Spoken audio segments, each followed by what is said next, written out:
Wisconsin will hold its primary elections tomorrow, and the race for the Republican gubernatorial nomination is a nail-biter. The latest Emerson College poll has former Lieutenant Governor Rebecca Kleefisch leading the pack at 36% among likely Republican voters. But she's within the margin of error with businessman Tim Michels, who is at 34% in the poll. 14% said they were undecided. For more on the Badger State, CBS News political reporter Aaron Navarro joins us. Aaron, good to see you.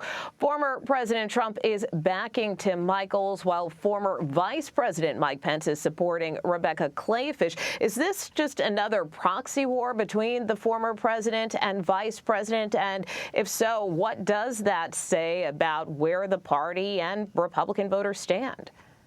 Hi, Nicole. Thanks for having me. So this race will give us another checkpoint on whether a Trump endorsement is enough to get a candidate over that finish line through that primary. Trump backed Michels in the beginning of June, nearly 2 months ago. That's a bit different than his early endorsement of Kari Lake in Arizona's governor race, or his endorsement of Tudor Dixon, the nominee for governor in Michigan, which came days before the primary. There's been room for this endorsement to be out there and for voters to vet the choices, and polls show that this race is still a dead heat. You mentioned that Emerson College poll that showed Kleefisch within that margin of error, just a 2-point lead. And interestingly enough, that same poll showed that almost half of Republican voters, 49%, said Trump's endorsement was not a factor in their decision. And lastly, this is the third time that Trump and Pence have backed different candidates for governor.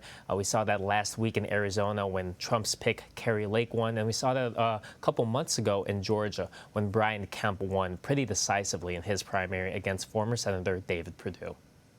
Yeah, so it sounds like they're 1 for 1. We'll see how tomorrow turns out.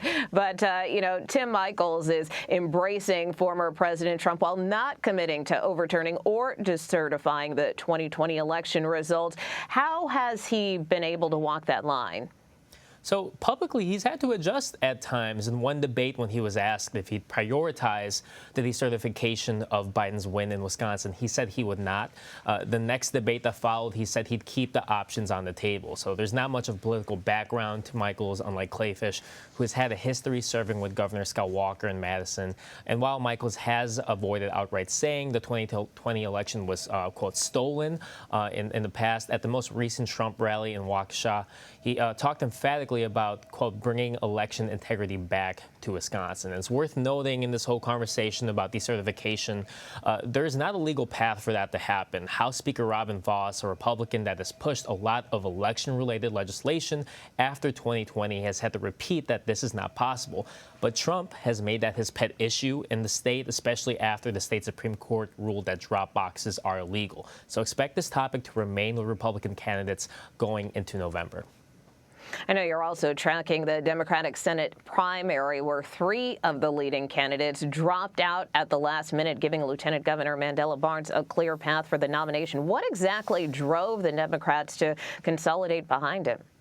They want to beat Republican Senator Ron Johnson. That was in a lot of their statements of them dropping out. A couple of them have been trailing in the polls. Some have said they weren't fundraising at a high enough clip. But Barnes, who already serves statewide as lieutenant governor, has consistently remained near the top for fundraising and for polls. So the candidates decided that if they wanted to beat Republican Senator Ron Johnson, it's best to avoid a combative primary that could really drain resources when they need them. One candidate, Alex Lasry, an executive for the Milwaukee Bucks, the NBA team there, immediately started running pro-Barnes ads in the week he dropped out. So this shows all of the candidates are fully behind Barnes. And it's worth noting, even though all these candidates dropped out, all of their names will still remain on the ballot. So while Barnes is expected to win the primary on Tuesday, you could still see a little bit of the share of votes going to these candidates who are no longer even running.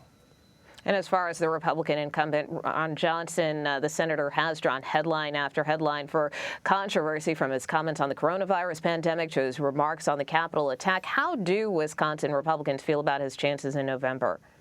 So this is a top offensive seat for Democrats working Senate races this year, but Republicans in D.C. and in Wisconsin feel good about Senator Johnson's chances. They note he's had a similar approval rating throughout his 2 terms, and in the last fundraising quarter, Johnson actually outraised his Democratic opponents. But since this is a federal race, a lot could depend on the political environment. Republicans so far have benefited from economic frustrations. They benefited from Biden's low approval rating, but abortion access could also be an animating deciding factor against Johnson in November. There's a fight right now to repeal an 1849 abortion law that outlaws the procedure in Wisconsin. How that goes and how top of mind abortion access is as an issue for voters in November could also play into Johnson's chances.